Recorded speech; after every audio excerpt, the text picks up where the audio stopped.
Malam yang sunyi berubah menjadi mimpi buruk bagi Dina. Setelah menerima pesan dari seseorang bernama Hari. Awalnya hanya obrolan biasa, tetapi segalanya berubah ketika Dina menerima foto yang seharusnya tidak mungkin ada.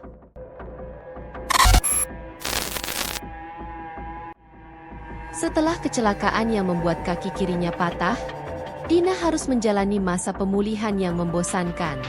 Ia terpaksa tinggal di rumah orang tuanya. Sementara kedua orang tuanya dan adiknya pergi keluar kota selama seminggu untuk menghadiri pernikahan keluarga. Untuk sementara, hanya pamannya yang mengelola warung di samping rumah yang bisa ia andalkan.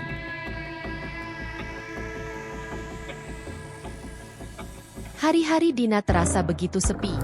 Teman-temannya awalnya sering menelepon untuk menghiburnya, tetapi lama-kelamaan mereka mulai menghilang, sibuk dengan kehidupan mereka sendiri.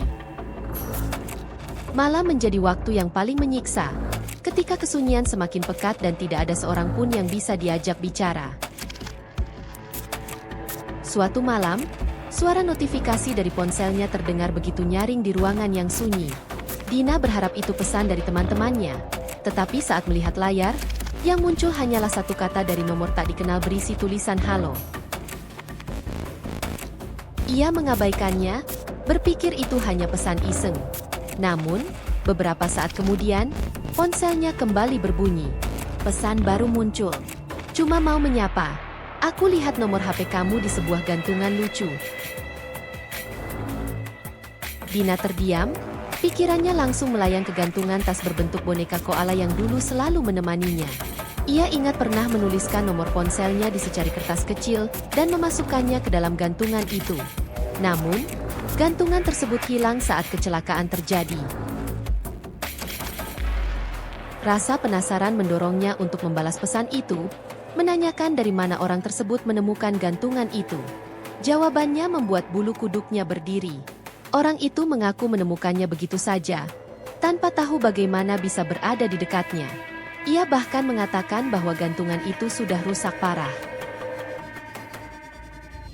Dina memutuskan untuk mengabaikan pesan itu. Ia meletakkan ponselnya di meja dan mencoba tidur. Namun, malam itu terasa lebih panjang dari biasanya. Keesokan paginya, tidak ada pesan baru. Dina mulai berpikir bahwa mungkin orang itu sudah menyerah. Namun, ketika malam hari tiba, ponselnya kembali bergetar. Orang itu memperkenalkan dirinya sebagai Hari. Ia mengatakan bahwa, sama seperti Dina, ia juga terkurung, sendirian tanpa siapapun yang menemani.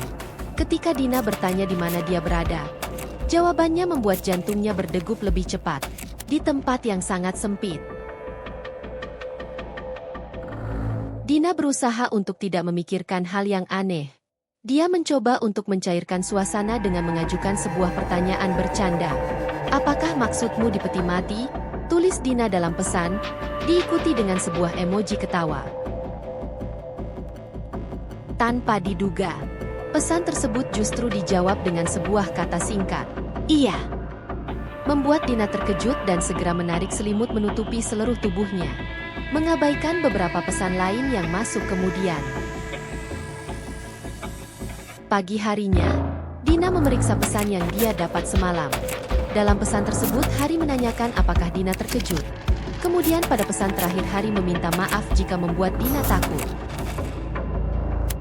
Dina mencoba berpikir jernih, dialah yang mulai bercanda dengan menanyakan hal tersebut. Mungkin Hari mencoba menjawabnya dengan sebuah candaan juga. Dina kemudian menjawab pesan dari Hari, meminta maaf karena mengabaikan pesannya. Dina menunggu jawaban dari Hari dengan gelisah. Namun, pesan tersebut sama sekali tidak dibalas oleh Hari. Karena Dina merasa bersalah, akhirnya dia pun mencoba menelpon Hari. Tapi, sebuah keanehan justru kembali menghantui Dina. Hari tidak menjawab, bukan karena dia mengabaikan teleponnya, atau karena nomornya tidak aktif, tapi karena nomornya tidak terdaftar. Pada saat jam di kamar Dina menunjukkan pukul 7 malam, pesan dari Hari kembali masuk, mengatakan bahwa dia hanya bisa berkirim pesan pada saat malam. Dina pun menanyakan alasannya, dia juga menanyakan alasan kenapa nomor Hari tidak terdaftar. Jawaban dari Hari membuat Dina semakin bingung. Ibunya mungkin lupa mengisi pulsa. Jawaban yang sangat tidak masuk akal. Kenapa dia tidak mengisinya sendiri?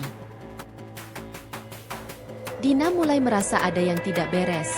Percakapan berlanjut sepanjang malam, sampai akhirnya Dina mengusulkan untuk bertukar foto selfie untuk memastikan siapa Hari sebenarnya. Hari akhirnya menyanggupi, dengan syarat Dina harus mengirim fotonya terlebih dahulu. Dina mulai merapikan rambutnya di depan cermin, berpose, lalu mengambil foto selfie dan mengirimkannya. Tak lama kemudian, Hari mengirim balasan, memuji kecantikannya. Dina menunggu dengan perasaan berdebar. Sekarang, giliran Hari yang harus mengirim fotonya. Pesan masuk. Dina buru-buru membukanya. Foto yang dikirim Hari adalah foto yang sama dengan yang baru saja ia kirimkan. Wajahnya sendiri yang terpampang di layar. Ia mengernyit bingung. Tangannya mulai gemetar.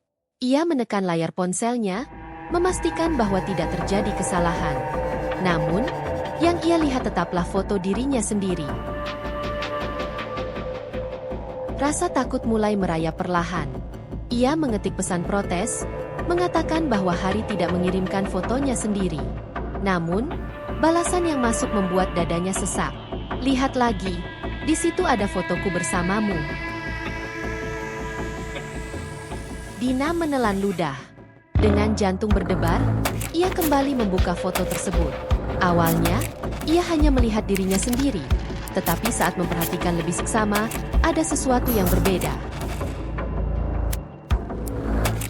Di belakangnya, samar-samar, tampak bayangan seorang lelaki.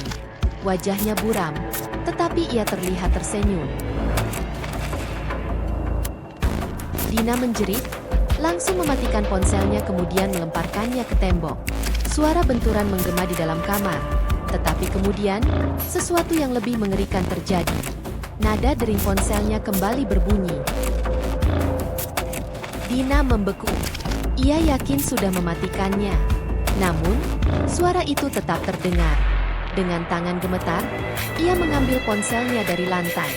Tanpa berpikir panjang, ia melemparkannya keluar jendela sekuat tenaga. Ia menarik napas cepat, mencoba menenangkan diri. Namun, sebelum ia sempat berpikir jernih, suara dering itu terdengar lagi. Kali ini, berasal dari luar pintu kamarnya.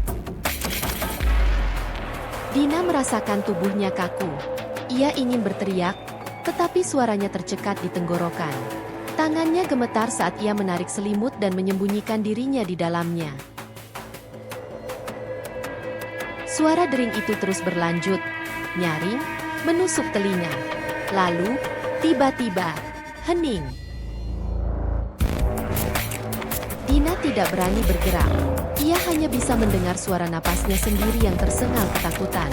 Ia berharap ini semua hanya mimpi buruk dan segera berlalu. Malam terasa begitu panjang. Namun, saat akhirnya fajar tiba dan terdengar suara pintu rolling door warung pamannya terbuka, suara dering itu benar-benar menghilang. Dengan langkah hati-hati, Dina membuka pintu kamarnya. Ia mencari ponselnya, tetapi benda itu tidak ada di lantai kamarnya, juga tidak di luar jendela tempat ia melemparkannya. Dina yang panik bergegas menemui pamannya dan menceritakan semuanya. Namun, pamannya hanya tertawa kecil, mengatakan bahwa mungkin ia hanya bermimpi atau berhalusinasi karena terlalu lama sendirian di rumah. Tapi ada sesuatu dalam kata-kata pamannya yang membuat darah Dina membeku. Pamannya mengatakan bahwa saat kecelakaan itu terjadi, bukan hanya Dina yang menjadi korban. Ada seorang pemuda yang juga terlibat dalam kecelakaan yang sama. Berbeda dengan Dina yang selamat, pemuda itu meninggal di tempat. Namanya Hari Prasetyo. Dina tertegun. Telinganya berdenging. Tangannya bergetar saat ia buru-buru membuka ponsel pamannya dan mencari berita tentang kecelakaan tersebut di internet.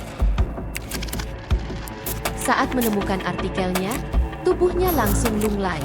Di dalam peti mati pemuda itu, ibunya memasukkan dua benda yang ditemukan di lokasi kecelakaan. sebuah ponsel, dan sebuah gantungan tas berbentuk boneka koala.